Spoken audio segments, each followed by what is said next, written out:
I didn't think there was this many people when I got hired. Randy, or fired. Randy, hindsight being 2020, if you had to do it over again, would you have Phil out there, or would you? Well, obviously, I said it. Obviously, I made a mistake, but I never believed in my wildest dreams that would, the attack would come directed at that type of player from the opposition. But I was wrong. What's the most disappointing thing for you about what transpired? Is it the whole Clarkson coming off the bench, or is there the issue is that we're going to lose a player more than likely for an extended period of time, and that's the most disappointing part. And again, we have to accept responsibility for it and move forward.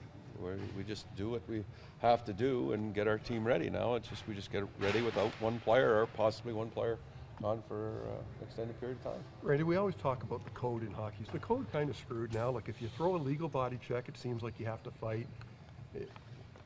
Devan wins a fight, and now John Scott's on the ice.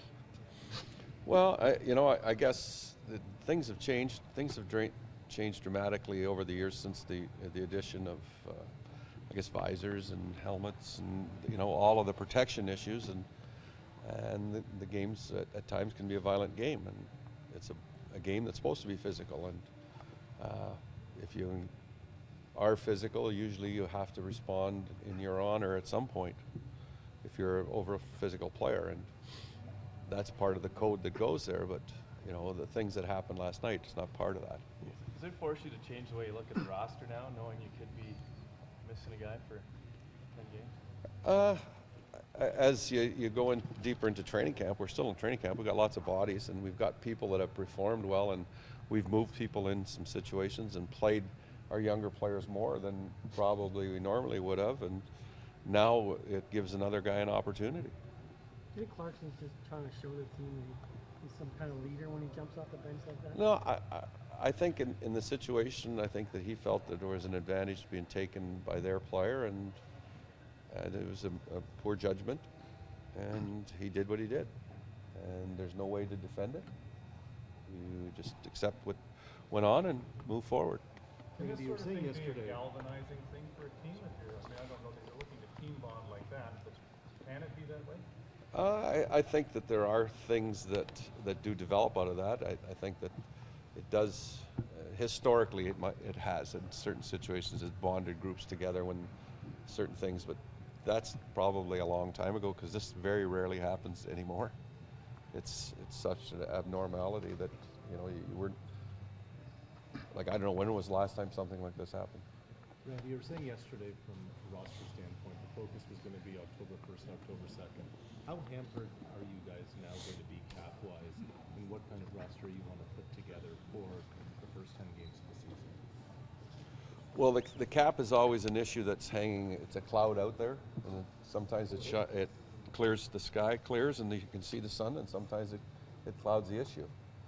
And where we're at in the cap situation is that we still are not over the cap.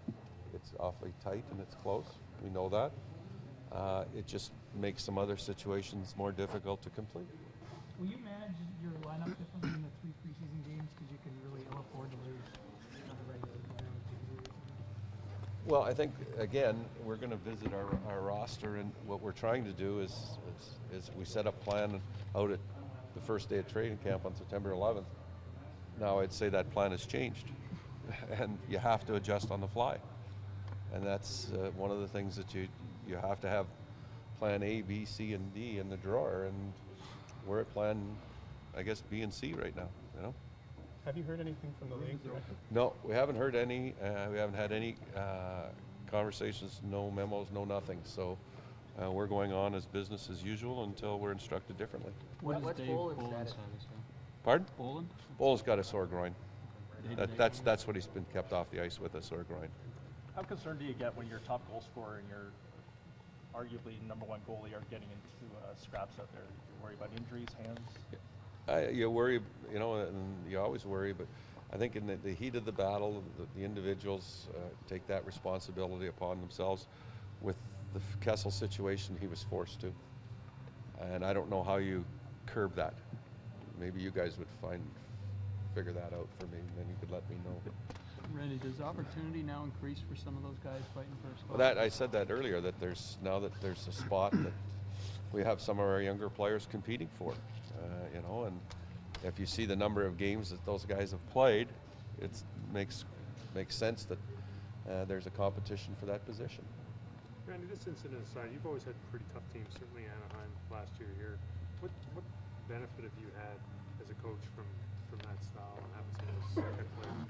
Well, I specifically look at it and say that the game is a physical game, and if you want people to be physical, you don't surround yourself with players that are not physical. And if you watch the games in the playoffs, it's about earning space and about courage to go into certain areas, take a check to make a play, and toughness is described in different areas, and that's just as important for us from a standpoint of body checks and block shots. That's team toughness. Everybody looks at team toughness and describes it as specifically fighting, and I don't think that's correct. Fighting is part of it, but it usually physical confrontation leads to that.